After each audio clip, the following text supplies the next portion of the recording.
ये डर निकाल दें कि कोई हमें रिजेक्ट कर सकता है। एक संत थे एक गांव में, उनकी बड़ी इज्जत थी। वो जा जाके जो है ना गांव के अलग अलग घरों से कुछ ना कुछ मांगते थे और खाते थे, और फिर एक पेड़ के नीचे बैठ के वो अपनी कथा सुनाते थे, धर्म का प्रवचन करते थे। उसी गांव में एक लड़की जो है वो प्रेग्नेंट हो गई। अब घर वाले उस लड़की से प्रेशर डाल के पूछ रहे थे कि बताओ लड़का कौन है जिसने तुम्हें प्रेग्नेंट किया है। तो उसने उस संत पे, उस महात्मा पे आरोप लगा दिया और बोला कि ये संत ने मुझे प्रेग्नेंट कर दिया।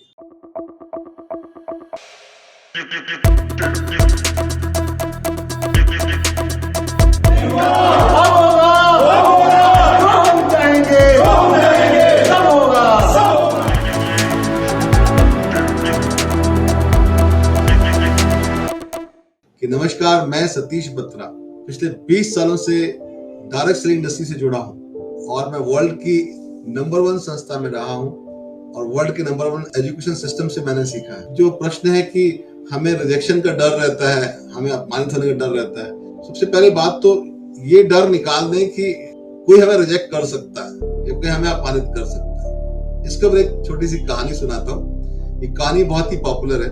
एक संत थे एक गांव में, उनकी बड़ी इज्जत थी। वो जा जाके जो है ना गांव के अलग अलग घरों से कुछ ना कुछ मांगते थे और खाते थे, और फिर एक पेड़ के नीचे बैठ के वो अपनी कथा सुनाते थे, धर्म का प्रवचन करते थे। उनकी बड़ी इज्जत थी हर गांव में, क्योंकि वो बहुत ही अच्छे इंसान थे, संत थे, अच्छी बातें दुनिया को सिखाते थे।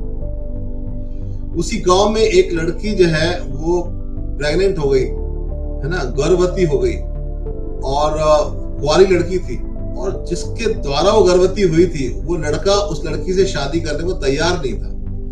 अब घर वाले उस लड़की से प्रेशर डाल के पूछ रहे थे कि बताओ लड़का कौन है जिसने तुम्हें प्रेग्नेंट किया है। लड़की बड़ी असमंजस में थी कि लड़का तैयार नहीं है और वो जो है कुछ कर लेगा, भाग जाएगा।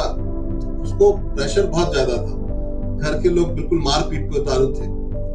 तो उसने उस संत पे, उस महात्मा पे आरोप लगा दिया और बोला कि ये संत ने मुझे प्रेग्नेंट कर दिया। तो अपमानित होने की बात तो है, इसके इतना सम्मान हो पूरे गांव में। उस संत के ऊपर आरोप लग गया कि एक लड़की को उसने प्रेग्नेंट कर दिया गांव की। फिर क्या था, वो लड़की का पिता गांव के लोग लेके उसे मारने दौड़ा, उसका अपमान करने दौड़ा। संत वहीं पेड़ के नीचे बैठ के अपने भजन गा रहा था। सब गांव के लोग पहुंचे और लगे उसकी पिटाई करने और उसका अपमान करने, और उसको बोला कि तुमने ऐसे काम किया तो अपने आप को संत समझते हो। और संत ने इनकार नहीं किया। संत ने ये नहीं कहा नहीं नहीं मैंने ऐसा नहीं किया, ये लड़की झूठ बोल रही।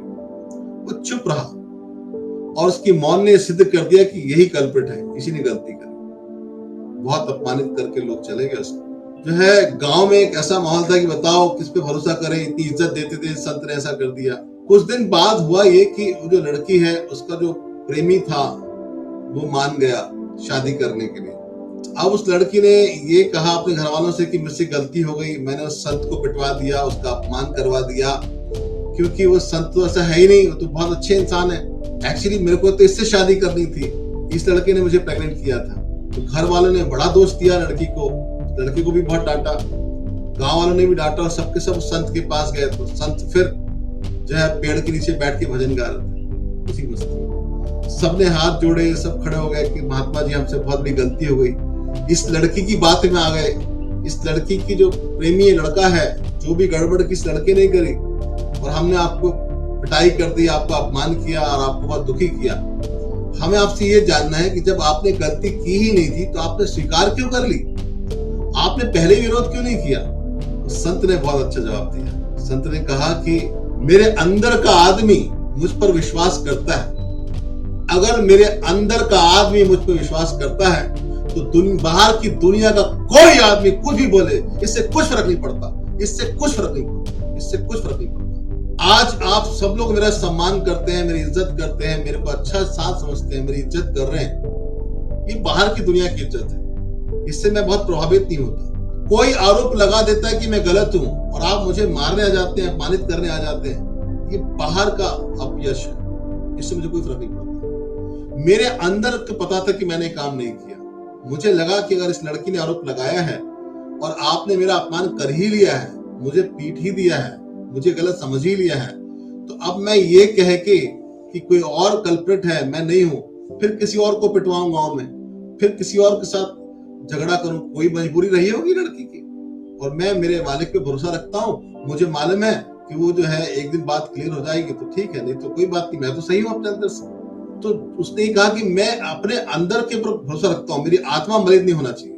मेरी आत्मा अगर ठीक है, मैं जिस काम को कर रहा हूं वो सही है, मैं लोक कल्याण के काम कर रहा हूं, मैं अच्छी नीयत से काम कर रहा हूं, मैं लोगों का भला चाहता हूं, मैं अपना समय, अपनी एनर्जी, अपना पैसा इस दिशा में लगाना चाहता हूं कि मानव जाति का कल्याण हो, जहां लोगों को हम बेहतर इंसान बना रहे हो। तो फिर बाहर की दुनिया में कोई क्या सोचता, इससे क्या फर्क पड़ता है। धन्यवाद, इतने प्यार से हमारी बातों को सुना। आप इस चैनल को लाइक कर सकते हैं, सब्सक्राइब कर सकते हैं, लोगों को रिकमेंड कर सकते हैं। हम फिर मिलते हैं कल एक नए टॉपिक के साथ। धन्यवाद, धन्यवाद, धन्यवाद। नमस्कार, आपका दिन शुभ हो।